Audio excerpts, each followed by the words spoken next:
بسم الله الرحمن الرحيم، والصلاة والسلام على أشرف المرسلين سيدنا ونبينا محمد صلى الله عليه وسلم.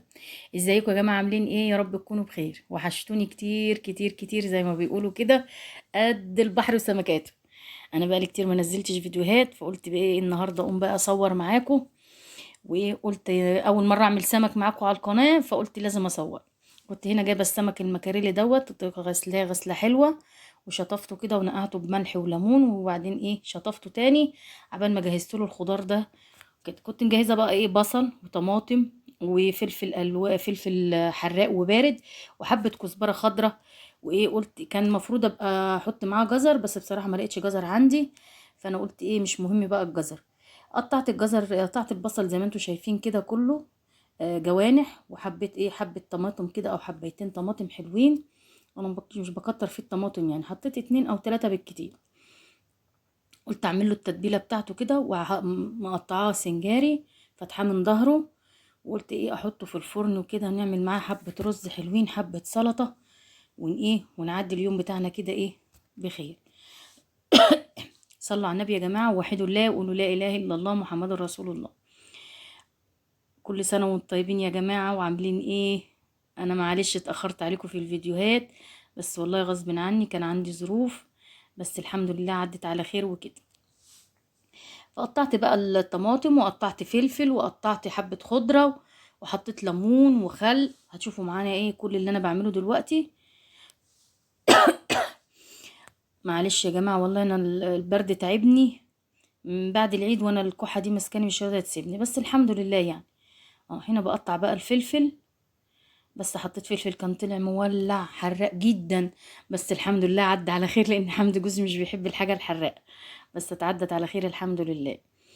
ايه اخباركم يا جماعه؟ والله وحشني وحشني كتير قوي قوي قوي قوي. انا بقالي دلوقتي حوالي اكتر من 10 ايام ما نزلتش فيديوهات، بس غصب عني يعني. صلوا على النبي يا جماعه، ووحدوا الله، وقولوا لا اله الا الله محمد رسول الله. اللي وصل معانا لحد هنا يحط لنا اللايك ويشترك في القناه ويفعل زر الجرس عشان يوصل لكم مني كل جديد.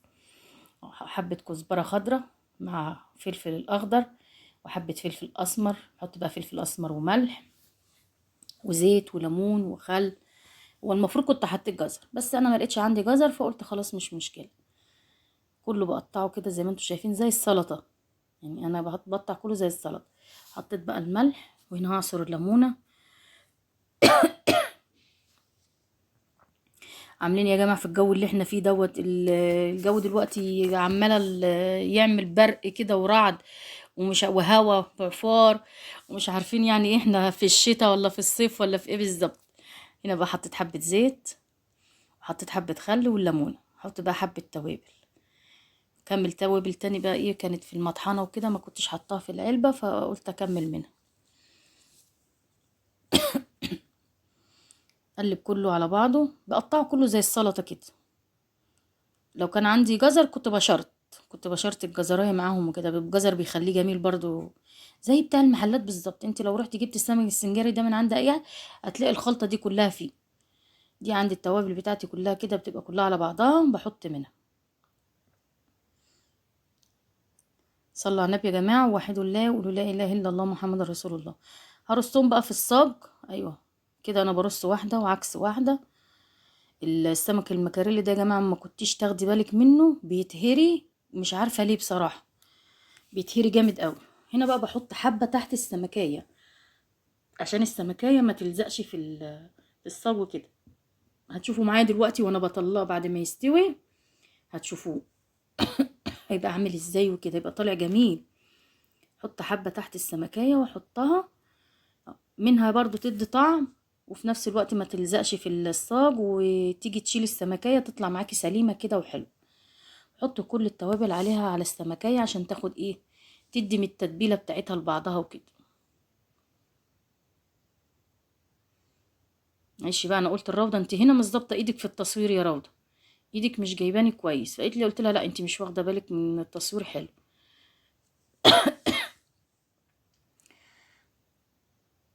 صلوا على النبي يا جماعه، وحدوا الله، قولوا لا اله الا الله محمد رسول الله. قلت بقى اوسع بقى عشان خاطر احط السمك، اللي كانوا 5 سمكات قلت احطهم مع بعض، يعني محتاجش ان انا احط في صينيه ولا حاجه، عشان ادخل الصاج كله ايه في قلب الفرن. حطيت اخر واحده اهو، تبلتهم كلهم، وكل واحده بحط تحتيها حبه من الخلطه ديت عشان تبقى ايه ما تلزقش فيها، وارجع احط عليهم حبه زيت تاني من فوق. بيبقى جميل جدا يا جماعه. الخضار ده بيدي السمك طعم حلو قوي، بيخليه بسم الله ما شاء الله، الله اكبر. والله ما قعد ولا السمك ولا رز ولا سلطه ولا اي حاجه، سبحان الله. الاكل كان زي العسل. هنا كنت حطيتهم بقى وزقتهم في الفرن، قلت قبل ما ايه اعمل السلطه، اعمل حبه رز، يكون السمك ايه استوى. بشغل عليه من تحت الاول، وبعد كده بروح مشغله عليه الشوايه. هنا بقى كنت بقطع البصلايه عشان اعمل الرز. روضه كانت عماله بتنكف فيا، فمش فاكره هي قالت لي ايه، رحت انا قايله لها كلمه وراحت قعدت تضحك، بس مش فاكره ايه الكلمه دي بصراحه.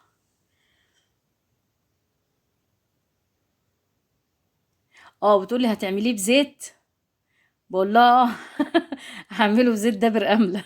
فراحت بتقول لي ايه، قلت لها ايوه هعمل لك الرز بزيت دابر امله. قعدت تضحك. اه واحده تناكف وواحده تعمل، اقعد ازعق لهم الاتنين. الاتنين بص يعني مولودين فوق روس بعض. وانا اللي وعشان قلت لها عشان تصويرك مش حلو، بتكلمني وهي باصه لاختها، بقول لها انت مش واخده بالك من التصوير وتصويرك بيطلع وحش، فعشان كده كنت بزعق لها. انا كنت هسجل لكم الصوت، بس بصراحه كان في حد جنبنا، يعني صوت الشارع بصراحه كان طالع قوي في الفيديو، فمرضتش. يعني كان في حد شغال بشنيور او حاجه زي كده جنبنا، فانا مرضتش اخلي الفيديو يطلع بالصوت وكده. هنا بقى كنت حمرت البصلايه، بديها بس ايه، بخليها تغمق سنه كمان عشان تديني ايه لون الرز، يبقى خلي الرز لونه بني كده وحلو.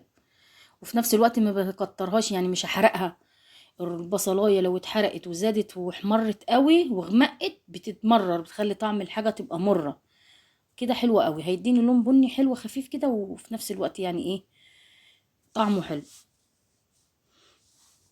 احط الميه واحط الملح واحط فلفل اسمر واسيبها لحد ما تغلي، واغسل على الرز واحطها. لو لقيته عايز حبه ميه بحط له.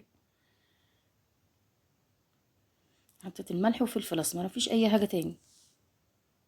عايزه تحطي بقى حبه كمون، اي حاجه من الحاجات اللي انت عايزه تحطيها ديت، كل واحد يعني ايه ومزاجه. انا بحط فلفل اسمر وملح بس.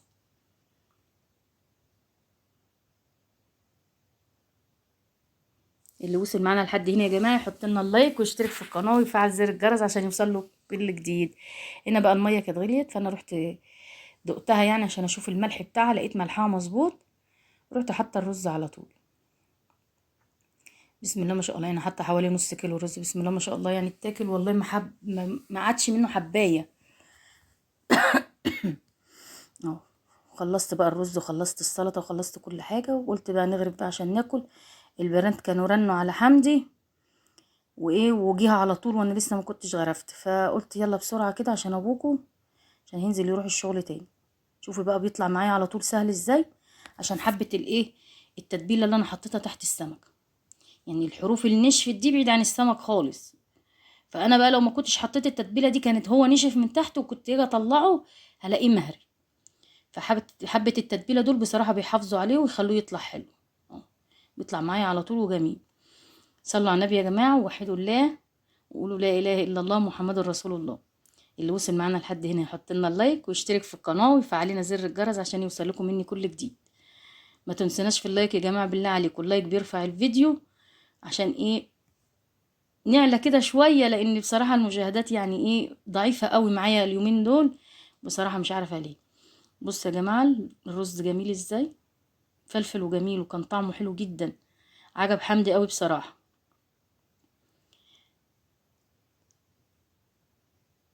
كان جميل. غرفت بقى بغرف رز على قدنا، يعني مش بس بحط كل واحد طبق لوحده، انا بحط طبقين رز، كلنا ناكل من طبق واحد مش مشكله، وكل واحد سمكته قدامه ياكل منها اللي هو ايه عايزه. غرفت طبقين رز وطبقين سلطه، والدنيا حلوه زي الفل الحمد لله. عوزنا رز تاني بنقوم نجيب. هنا اهو حمدي كان موجود، ما بقتش عارفه انهي الفيديو بسببه. اشوف وشكم على خير يا جماعه.